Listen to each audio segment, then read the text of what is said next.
Esta é uma abelha, como muitas que você já viu. O que você talvez não saiba é que pesquisas mostram que é impossível uma abelha voar. Seu peso, suas asas pequenas, a tornam sem aerodinâmica. Só que a abelha não sabe disso. E ela não só voa, como também produz mel. Não é por acaso que o nosso símbolo é formado por abelhas. Simp, sonhando e realizando sonhos.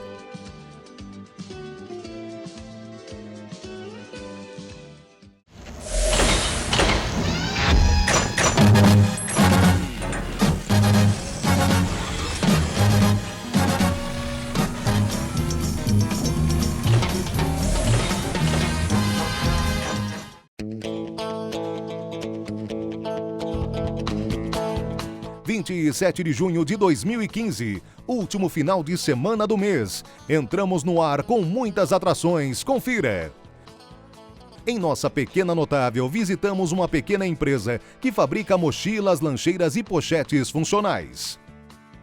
O professor Edmundo Medeiros retorna ao nosso programa para nos contar sobre a limitação imposta pelo Supremo Tribunal Federal da multa aplicada pelo fisco pelo não pagamento de tributos. Estivemos na eShow Brasil 2015, a maior feira do mercado digital do Brasil, que aborda áreas como e-commerce, marketing digital e social media. E em nossa sala de visitas, o presidente do Simp, Joseph Cury, entrevista Miguel Daoud, diretor da Global Financial Advisory. Estamos no ar.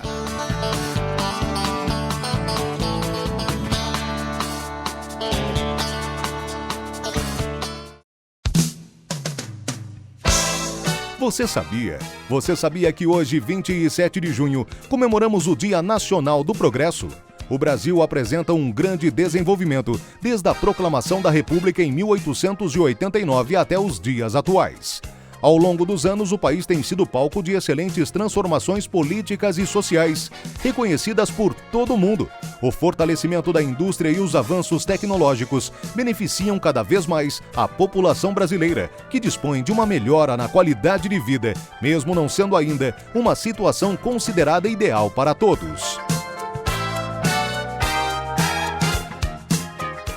O professor Edmundo Medeiros retorna ao nosso programa para nos contar sobre a limitação imposta pelo Supremo Tribunal Federal da multa aplicada pelo fisco pelo não pagamento de tributos. A discussão envolve a limitação dessa multa que é cobrada, como eu disse, em todos os níveis, em todas as esferas de governo, sempre que o contribuinte deixa de realizar o recolhimento do tributo, e isso poderia acontecer em duas circunstâncias. A primeira delas acontece quando o contribuinte, muito embora declare um determinado tributo, a situação, por exemplo, do imposto de renda, o tributo que é identificado, o imposto que é identificado pelo contribuinte e é declarado, mas que não é pago ou é pago com atraso.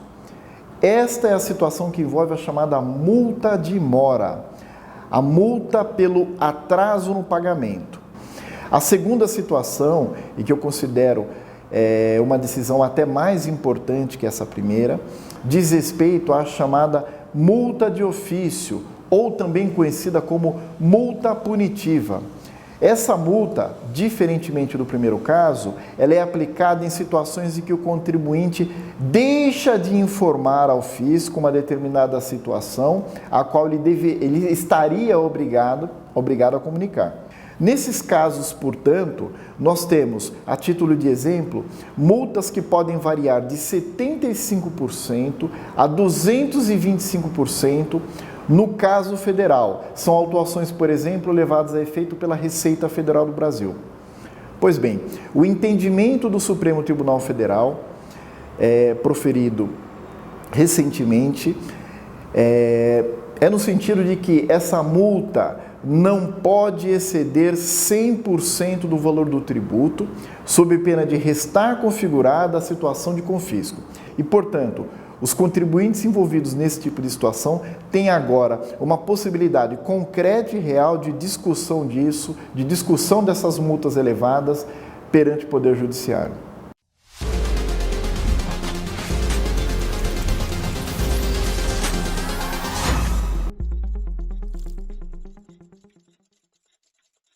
Estivemos na eShow Brasil 2015, a maior feira do mercado digital do Brasil, que aborda áreas como e-commerce, marketing digital e social media. A A² Business Intelligence esteve presente pelo segundo ano consecutivo e suas diretoras nos falaram sobre como os serviços da empresa se encaixam em um ambiente cada vez mais exigente. E esse ano estamos percebendo que as pessoas estão ainda mais interessadas na pauta de gestão de dados. Conversamos com diversos perfis de empresas, grandes, pequenas, todas elas muito mais conscientes da importância de controlar resultados, de pautar decisões por dados e não mais por achismos. E isso tem sido um tema muito importante nesse momento de crise. E esse ano em específico, com o cenário de crise econômica, a gente tem conseguido conversar bastante sobre gestão de dados, que é o core da nossa empresa, em como se planejar para conseguir atingir seus objetivos, como entender melhor como as pessoas se comportam no seu site, ou como cruzar com o seu banco de dados as informações que você tem no seu ambiente online. Muitas empresas têm procurado a gente para entender melhor o que acontece nesse mundo louco dos dados deles.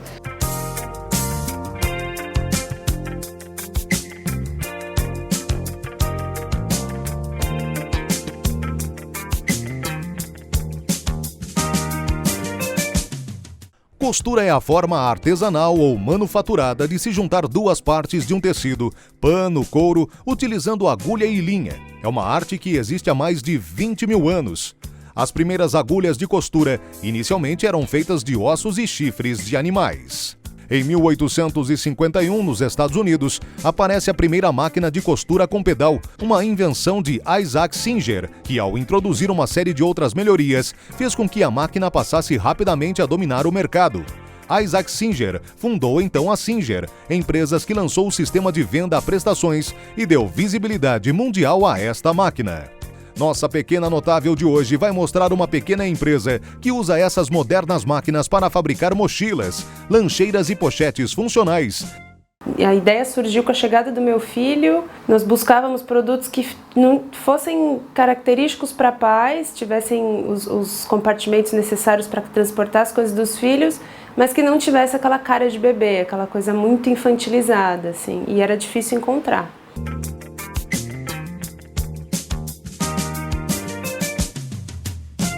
Muitas vezes nós precisamos sair com a mochila e com uma lancheira. Então nós criamos uma mochila com bolso para lanche.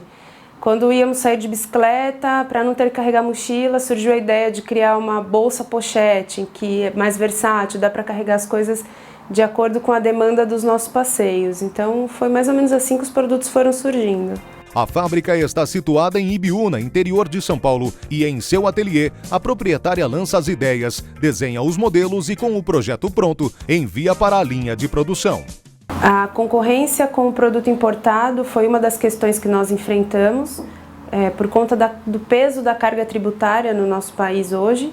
Então, nós buscamos um público mais específico e fazer produtos com um diferencial maior do que a gente encontra lá fora. Aqui temos mais uma empreendedora fazendo girar a economia de nosso país.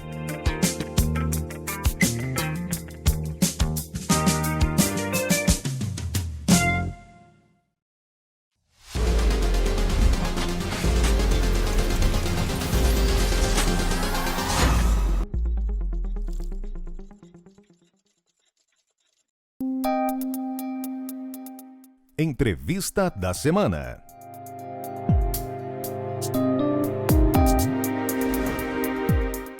O nosso convidado de hoje é um analista e economista, empresário, diretor da Global Financial Advisory, Dr. Miguel Daoud. É um prazer tê-lo conosco. O prazer é meu participar do teu programa mais uma vez. Muito obrigado. Nós vivemos um momento na economia e eu queria ouvir a sua avaliação de qual o momento que nós vivemos na economia. Pois é, nós vivemos um momento bem preocupante, porque a presidente Dilma teve um enfraquecimento político muito forte em decorrência da falta de credibilidade provocada pelo seu primeiro mandato, com medidas econômicas que não reverteram num tom positivo, em verdades ditas durante a campanha que não foram, que foram muito ruins para o seu governo. E hoje a gente sabe que a economia ela vive de expectativa, né? A expectativa é que faz o presente.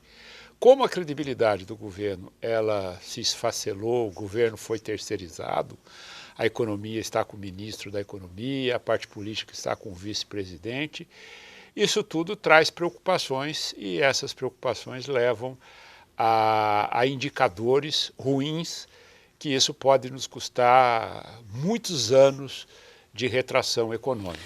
Qual a sua visão hoje do quadro político e econômico? O quanto cada um interfere em si, se é que interfere na sua avaliação? Olha, eu vejo isso de uma situação gravíssima. Vamos dar alguns exemplos, né? Por favor. Nós temos o Congresso, a Câmara, que tem o seu presidente, que tem um pensamento, nós temos o Senado, que tem o seu presidente também, que pensa diferente, e o governo tem o seu partido, que não consegue hoje ter a maioria, não consegue ser o fiel da balança. E isso fica tudo à deriva, né? Porque cada um tem pretensões políticas, tem seus candidatos, e lá na frente a situação se torna complicada. Vamos dar o exemplo da aprovação do seguro-desemprego, das restrições impostas ao seguro-desemprego. O fundo que atende o seguro-desemprego, que é o FAT, que é o Fundo de Amparo ao Trabalhador, foi criado em 1970 e em 1980 ele sofreu uma reformulação pela Constituição, que dizia o seguinte: 40% desse fundo tem que ir para o BNDES fazer essa gestão e esse fundo, então, ter condições de fazer face aos seus compromissos. Reverter para as empresas e gerar mais emprego. Exatamente, porque o que é uma economia? Você tem, por exemplo, hoje, a micro e pequena empresa um peso fantástico dentro da economia, mas o micro e pequeno empresário não passa nem na porta do BNDES. Hoje o governo fala dos grandes, vão dar dinheiro para os grandes. E o BNDES usou esse dinheiro, ele não fala onde, mas a gente supõe que ele tem usado para financiar os amigos da República Bolivariana. Foi para Cuba, foi para Venezuela, foi para Argentina, foi para Bolívia, foi para Angola, e hoje o BNDES não tem esse dinheiro para devolver. Aí o governo faz o seguinte: olha, então vamos imputar esse ajuste ao trabalhador. Ora, meia dúzia de pessoas que ficaram desempregadas, porque se nós vivíamos em pleno emprego, essa meia dúzia foi responsável pelo desajuste do fundo? Não. Não, esse dinheiro o BNDES tem que devolver. Então, quando você olha um caso gravíssimo desse, o Congresso nem toca no assunto, você percebe o seguinte, que no dia seguinte o ministro político do governo, o seu Mercadante, diz assim: ó, quem votou com o governo vai ter cargo, quem não votou com o governo vai ter cargo. Ora, nós estamos diante de um caso gravíssimo e o governo está negociando o cargo, ao invés de negociar um projeto para o Brasil. O Brasil só vai crescer o dia que nós privilegiarmos a atividade produtiva.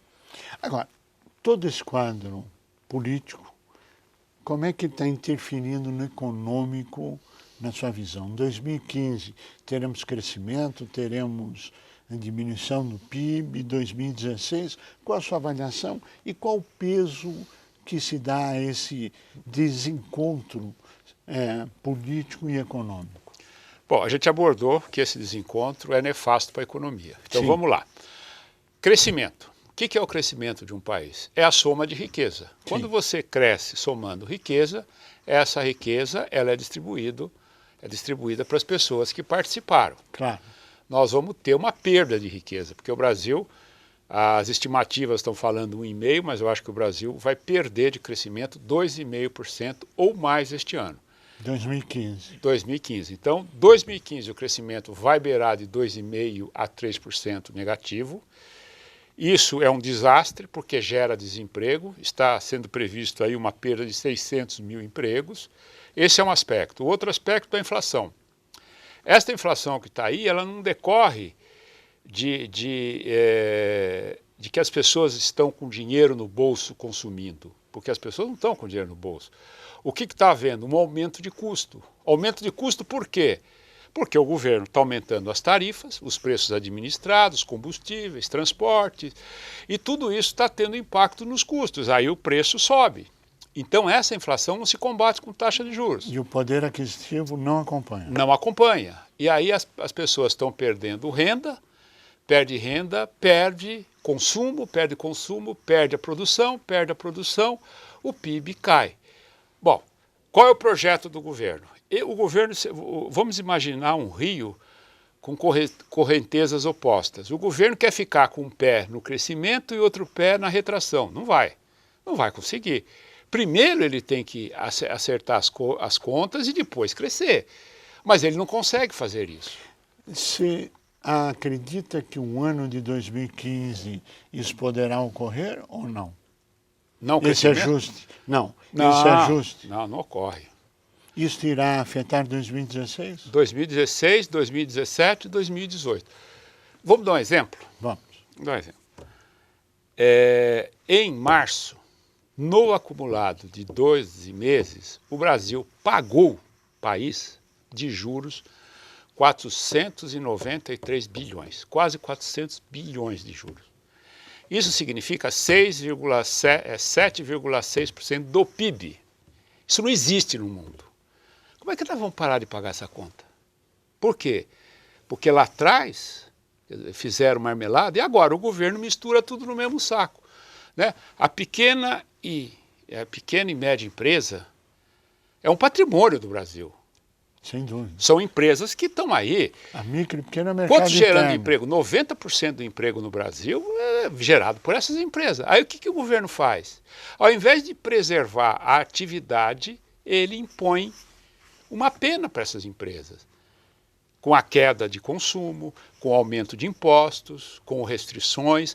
E aí como é que nós vamos sair? Então, eu não vejo nenhuma possibilidade de saída do governo, a não ser que a presidente Dilma tenha coragem de puxar as rédeas do país e dizer o seguinte, ó, eu vou estabelecer um Plano Nacional de Desenvolvimento Econômico e Social. O meu plano visa tal e tal coisa. E põe lá, sem mentira, sem ilusionismo, sem conversa mole, e chega para a sociedade e fala, meu plano é esse. A classe política adere a esse plano e não vamos divergir com relação a isso. Mas, infelizmente, tem o ex-presidente que ataca o governo. Como é que nós vamos fazer? Ou seja, é uma hipótese improvável na sua avaliação? Improvável. E o que o pequeno e médio empresário tem que fazer? Aí é que vem o X da questão que eu gostaria, se o senhor me permitir, dar uma sugestão. Claro, por favor. Bom, com relação a isso, o pequeno e microempresário não tem muito o que fazer. Como é que ele vai chamar o seu deputado lá e falar, ó, deputado, o senhor precisa arrumar a minha situação. Aí o deputado não vai dizer para ele, ó, peraí, eu estou aqui preocupado comigo, preocupado com o meu partido, não estou preocupado com você eu vou me preocupar na eleição. Aí eu vou te procurar e você vai me ajudar, mas por enquanto eu vou cuidar da minha. Então, como nós vivemos uma situação ruim, tem que olhar o quê? Custos. Os custos estão subindo demais, porque é preferível você faturar menos e ganhar do que querer faturar mais e perder muito. Então, é o equilíbrio de custo. E o pequeno empresário, meu pai, foi um pequeno empresário árabe, chegou aqui no Brasil, vendia roupa com bicicleta, lona nas costas. E a minha mãe dizia para o meu pai, né, falava, Yusuf, é o seguinte, se você está gastando 10 e está ganhando só 8, está errado. Você tem que gastar 5 e ganhar 10. E faziam as contas e foram conseguindo se manter. É o que o empresário tem que fazer, é o que o pequeno e micro tem que fazer. Ou seja, sobreviver. Sobreviver, porque nós podemos nos esguelar aqui de falar do governo. Não vai resolver. Então, se eu tenho uma atividade, o risco que as pessoas correm de ter a sua atividade encerrada numa situação dessa é muito grande. Então, tem que controlar custo, gestão. E não precisa fazer curso de gestão, não.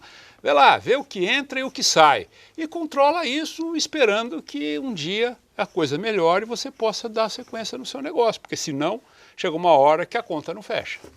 Bom, nós estamos assistindo elevação do custo do dinheiro, restrição de crédito, a falta de financiamento, o sistema financeiro recolhendo cada vez mais empréstimos já existentes no mercado. Como é que o pequeno empresário se defende disso? Bom, ficar independente de financiamento é difícil. É impossível. É impossível, né? Sim.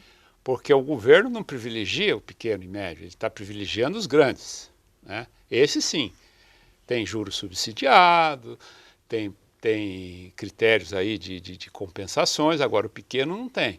Então o que o pequeno tem que fazer é ter uma união muito grande perante a sua entidade de classe e, diante dessa união, estudar alternativas de forma que se possa se defender, porque cada um isoladamente não vai conseguir fazer muita coisa.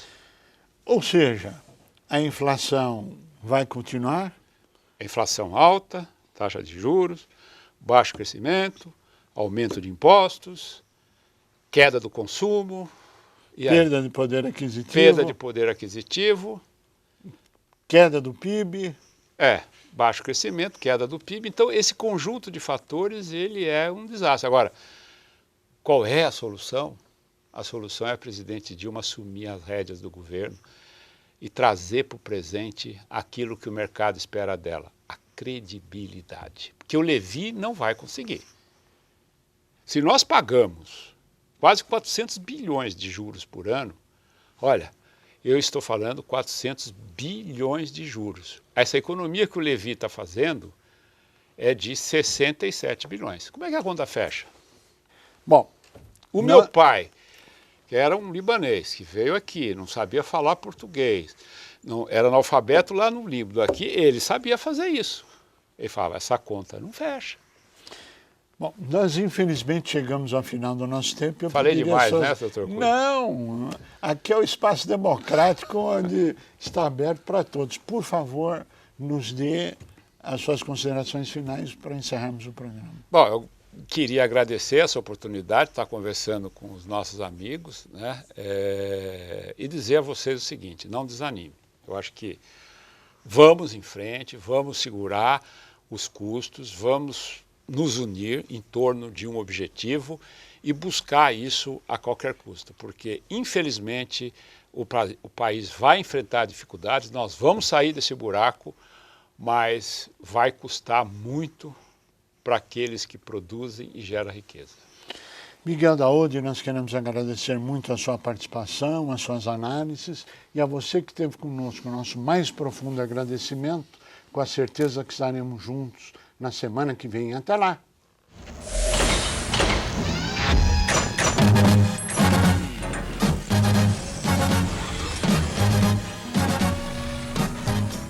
Você consegue quebrar um graveto isoladamente, mas terá dificuldade se forem 3 ou 4. Terá que fazer ainda mais força para parti-lo se forem 10, 12. Mas não conseguirá quebrá-los se eles formarem um feixe. O Simp foi criado para defender as micro e pequenas indústrias. Simp, sonhando e realizando sonhos.